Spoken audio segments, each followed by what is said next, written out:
Hello and welcome to another League of Legends video, and in this one with 90 days left to reach your dreams in Season 10, because believe it or not, Worlds is just around the corner and so is Season 11. And when you think, hey, 90 days is more than enough time to get my dream rank, it is if you start now and if you have a reset focus in actually, climbing. So to help you with that, in this role agnostic video, that means for all roles, how very exciting, I'm going to give you tips for each and every single rank that you need to think about and focus on in order to leave your own personalized hell, as well as a few things you need to think about as you head into the final 90 days of the season and really start to use the big brain that you have that's swollen up from all the knowledge you've accrued. At least I hope that's the reason. So if you'd consider liking and subscribing if you enjoy this video, heading to the Patreon to support the content more, without hesitation, let's begin.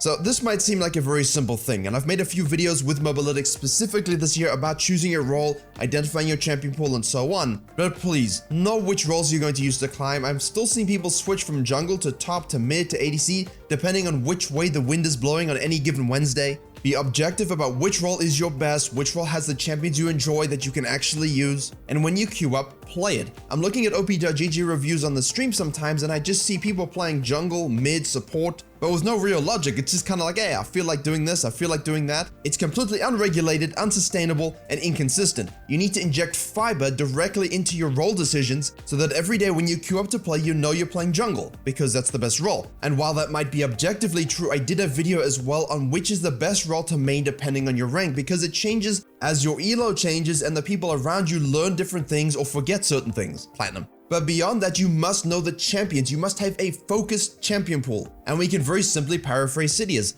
When you have that champion pool, it gives you focus and it makes you stronger. And yes, I can do the voice and I did it about 10 times, but it just wasn't coming out today. I'll work on my scratchy for the next stream. And again, this is a video that was absolutely hugely successful, helping people focus and choose their champion pool. Now at the beginning of the season, that's very important, but if you're either getting into ranked late because of Corona, which kind of corrupted everything and every living thing around you, including all of our ranked games, and you're only getting into it now, or perhaps you've just decided to play something else for the final 90 days, head to that video, have a concrete set of champions that you will be using, and please head to the practice tool, know your mechanics, know your combos, know your builds, really go all in on these champions in the final part of the season. Now is really not the time to pull out the Kai'Sa, Zyra, or in jungle. Wait a second. Yeah, in my defense, I do that all the time, right? I've been doing it for years. But just because you might see someone streaming Rift and jungle and you think, hey, that looks interesting, the 90 days left in the season is not the time to do it. Focus your role, focus your champion pool, and now for the third thing, identify and solidify your strengths and weaknesses. And hopefully you were honest with yourself in the first 2 points there. And by that I mean, if you are a scaling jungler and you basically play that style the best, you didn't add in the Rek'Sai to your champion pool because it's not something that suits your playstyle. It's something where you really don't have that good early aggression and you don't often close games out. But when you play Karthus or Kindred or Shyvana, you farm well, you know how to play losing matchups, you know how to scale with elegance, you still are able to secure a couple dragons and heralds, and of course you get stronger and stronger and stronger, and even if you die once, who knows, maybe twice, you will end up spawning with the strength of all the Sith, undermine everything done in the early game by the enemy team, and then come out on top. Except instead of money, it's, a lot of LP. But the point is you know your playstyle and you're able to apply champions that match your playstyle, and you're very honest about where your strengths and weaknesses lie in your game plan. The same thing applies to laners as well. Know if you are a lane bully, if you're good at actually winning lane, and then applying it to the map. If you are not, then you have to play for the team, you have to play for the late game, maybe pick champions that don't really need to win lane, and then you can still use your TP, flanks, and teamfighting to absolutely dominate.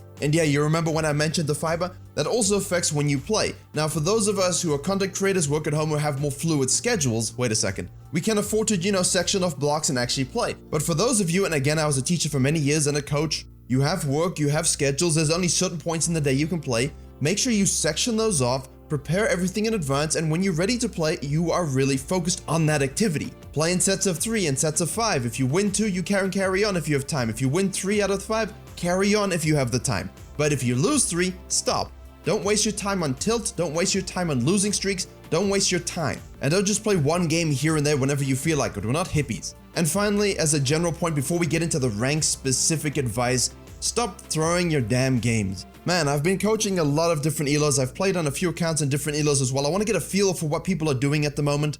And come on, the amount of throws that happen because people's brains just short circuit. Or simply put, for some reason after 4 years you haven't learned how to close out a game. And this is a must fix, because if you're doing the first 4 points and you get into your games, you have these wins that you've earned how to get, and all of a sudden you're throwing because of simple macro errors, or you've thrown because your itemization was off. But don't worry, I will be talking about this on stream and then uploading it to the coaching/gameplay channel. It'll be probably like an hour long or so, but it will talk about a whole bunch of different examples and different elos about how to close games out and avoid this throwing condition. So while I was sort of outlining this and realizing it was just a quick 5-minute video, I thought, what would the comments say? And most of them would say, well, how does this affect me in my elo? How does this affect the average person on the street? Well, it affects all of you, but if you really want rank specific stuff, here we go. So you're Iron and Bronze, and whether you've been here for 1 day or 1 year or 10 years, the fundamental principle of the game to you is learn it and create options. Make sure you are actually, trying to walk before you run. A lot of people I see just picking up random champions here and there, doing whatever. They're not really learning anything.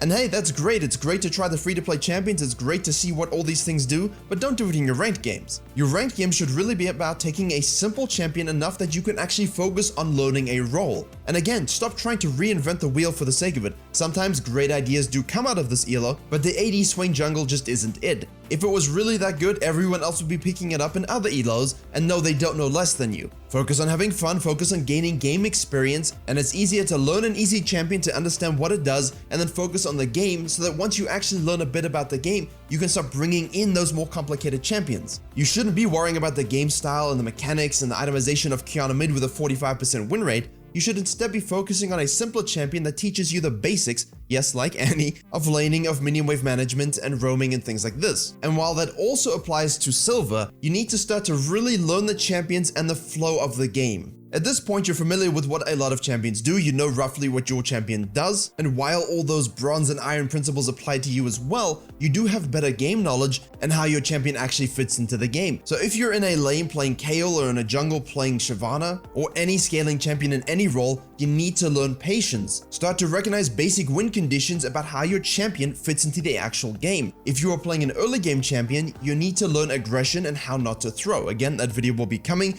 but also why champions that scale do so well in Silver is because most have no idea how to close the game, and even if you are the 1 out of 5 that does, the other 4 have no clue. In a way, it's like splitting up to cook dinner, except you're the only one who knows how to use heat. So unless you are Giga Turbo Smurfing with Rek'Sai and you actually know how to close the game out, most of the time your team will end up holding you back a bit, which is why scaling junglers or junglers that can do very well in each phase of the game are just so much better. The main thing for you is to understand where these champions fit in and how to maximize those strengths. For gold, now you understand more than most at this point. You have learned your champs reasonably well. You've added more champs, more complicated ones. Now it's time to expand your mind. Stop keeping the blinkers on by staring at your lanes and elevate your vision. The game isn't just the mid lane anymore. It isn't just the top lane or the bottom lane or the jungle. It's now about rotations and setting up your mind to receive new information and then adapt. You see a skirmish happening on the top side with the junglers and the top laners. The first mid to rotate and change the nature of that fight will get 3 kills and clean up. The last one who does will most likely just end up dying as well. In gold, the biggest thing for me is while you can start adding new champions, you know a lot more, you basically refining your mechanics.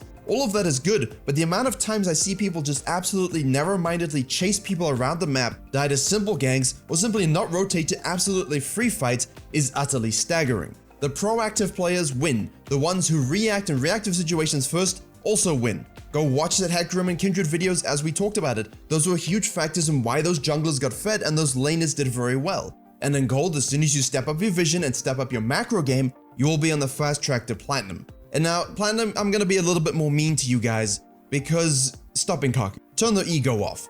Stop typing in chat.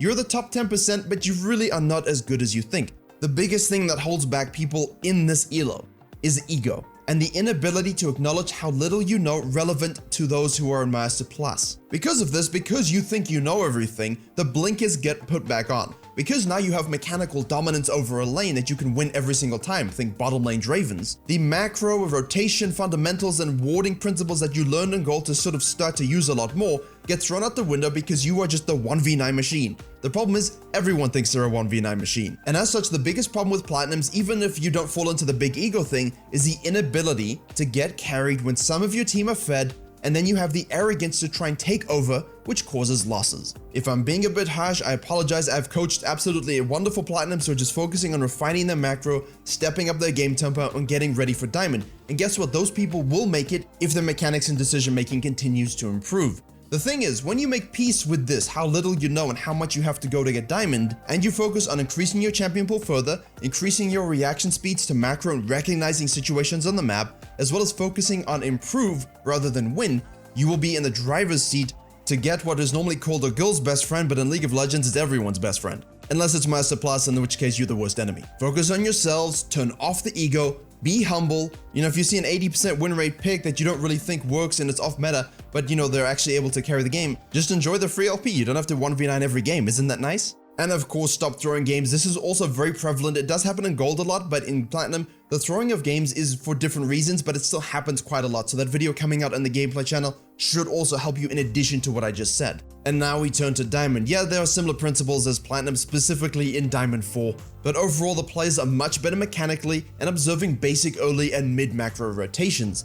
The issue is there is a smaller player base, basically 1.5% or so, spread out from D4 all the way to Challenger, with 99% of that all being in Diamond. This means you will have to grind, you must have patience. Your tilt will hold you down here more than your inability to do certain things. You think you are great at the game, and overall objectively you are. Except the best Diamond players, the ones destined for high Diamond and Master, will be able to lower themselves to think like they are beginners, to unlearn what you have learned. Think of it like reaching Diamond is prestiging. If you prestige the game League of Legends, now you have all the knowledge you've gained, except you're basically starting at level 0 again. Those that do this and know how to use the stratagems of higher elo will be able to win much more frequently.